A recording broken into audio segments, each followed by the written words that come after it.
Dhambi ya Dennis inaanza kumchoma. Kama nilivyoweza kuambia kwamba Dennis atakwenda kupitia wakati mgumu sana kwa hiki anachokifanya. Atakwenda kujutia kutokana na jinsi ambavyo amekuwa akifanya matendo ya kipumbavu kabisa mbele ya Kevin.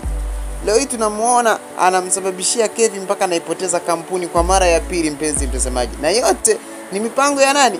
Ya Dennis, ambaye ameipanga kuhakikisha anamwangamiza Kevin, mtoto wa boss. Sasa leo hii ni kwamba Kevin alichokifanya, unaona, ni kumvuruga Dennis.